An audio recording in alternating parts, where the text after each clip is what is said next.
Hello, so welcome to week 6 of the Ray of Hope crochet along, and this week we're going to be making the double herringbone stitch. So this is a nice easy stitch. If you did the 50 stitches crochet along and were horrified by the single herringbone stitch, don't worry, this one is made in a very different way and it's much easier. Okay, so for this stitch we're going to be using a 3.5mm hook. And we're going to start with a foundation chain of 16. So I've marked the first loop from my hook as our first stitch. So as always, the turning chain will count as our first stitch for this. And this whole thing is made from the same stitch, which is a double herringbone stitch.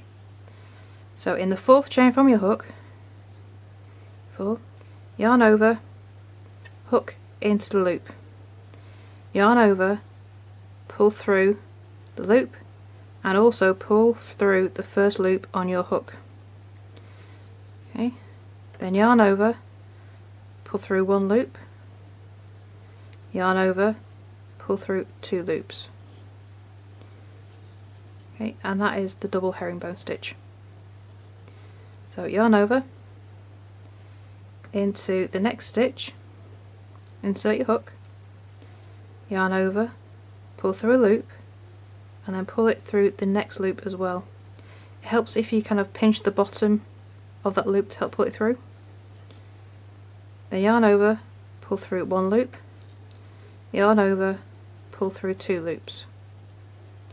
Okay, it's a bit of an odd movement, it can take a bit of getting used to, but once you get into the swing of it, it kind of flows quite nicely. So do it again. So you pull through the first loop. If you just pinch this bit here where the 2 loops are joining, pull it down, it makes it easier to pull through that second loop as well at the same time. Then yarn over, pull through 1 loop, yarn over, pull through 2. And that's the only stitch we're doing. So we're just repeating that over and over. So yarn over, pull through first loop, pull through the second loop at the same time, yarn over, pull through 1, yarn over, pull through 2, and you can see those stitches are starting to slant. So we've got a nice slanting stitch going on there.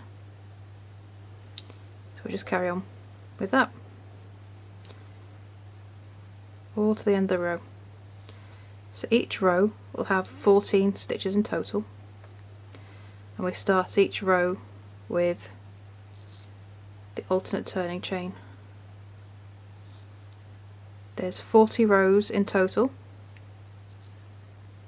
Okay. So that's 14 stitches on the short end and 40 rows of double herringbone. And that's really all there is to it. So I'll get to the end of this row and then we'll turn and I'll show you what it looks like once we've got a couple of rows of it and how the pattern develops. Oh, come on.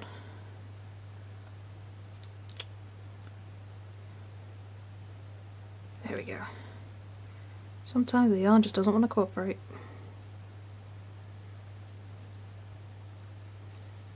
You can see it works up fairly quickly once you get into the swing of things. This first row is always the trickiest because these foundation chain loops give more than other stitches would once you get into your rows. There we go, end of row 1. Lovely slanting stitches. Okay, so then you turn, chain 1, and in that first chain just make the alternate turning chain. If you don't like the alternate turning chain, you can just use a chain 3. Or there's a link to the video in the description if you want to see a close look how it's done. And then in the next stitch you go straight into another double herringbone. So it's a lovely, once you get the hang of it, it's a really nice simple stitch. and it gives a bit of a different look to usual. So I'll just do a few of these and I'll show you how the pattern works up. But that is all there is to our stitch this week. And actually, I'll do Blue Peter style. I'll show you one I made earlier. So here it is, and you get this kind of chevron row. It's not as obvious a chevron as the single herringbone, but it's still quite a nice, interesting stitch. And you'll see you'll get this scalloped edge. This is because of how everything, the rows slant. So don't worry about that, it will all straighten out in the end once we join. Okay, so once you've got this, so we've got your 14 stitches across, 40 rows up, and if you really count your rows, if you see these sections here, you can see where the stitches have joined here. There's 2 rows in there. So we count each of these sections, 2, 4, 6, 8, and that's how you can keep track of your rows. Nice easy way of counting. Okay, so let's add the slip stitch border. Okay, so let's get a close up of the herringbone stitch. Okay, so yarn over, into the next stitch, insert your hook, yarn over, pull through that loop, and then pull through the next loop as well, so like slip stitching into it. Yarn over, pull through the next loop, yarn over, pull through the last 2 loops, and that is your herringbone stitch. Okay, so one last time, yarn over, into the next stitch, insert your hook, yarn over, pull through the first loop and through the next loop as well, just like a slip stitch. Yarn over, pull through the next loop, yarn over, pull through 2 loops, and there is your herringbone, and it will slant to the left when you look at it from the front. Okay, so we're doing this the exact same way as we did with the block stitch. So the side of every double herringbone, you put 2 slip stitches and then 1 slip stitch into each stitch on the short ends. So you'll end up with 14 slip stitches across the short end and 80 slip stitches down the long end. And we're not going to add any extra stitches for the corners. Okay, so I'll just join in here. So I like to go in just above the, oh dear, lost my yarn. Just above where you've gone into the stitch in the row below. So into there. And just slip stitch in. And then just underneath the next one as well. So 1, 2, 1 in there, and 1 in there, 2, then 1 and 2, and then just turn and into the top of that stitch in the normal loops, just slip stitch and then start across. Pulled out one of my weaved in ends, I'll put that back in a second. And then just slip stitch across. So really easy, and just slip stitch around. So the border just sits inside of your edges, so it'll cover up these scalloped edges and it'll make it nice and straight. So when we piece everything together, these will kind of bend down and won't be visible.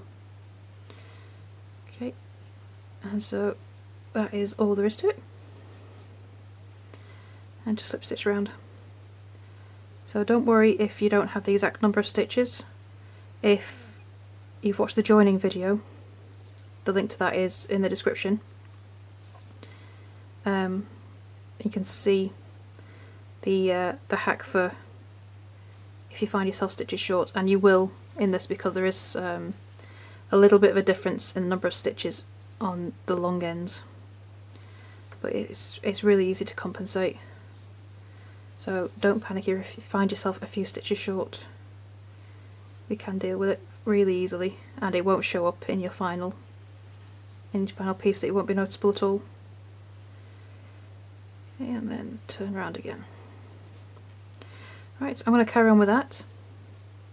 Once you've finished, you can tie off and weave in your ends.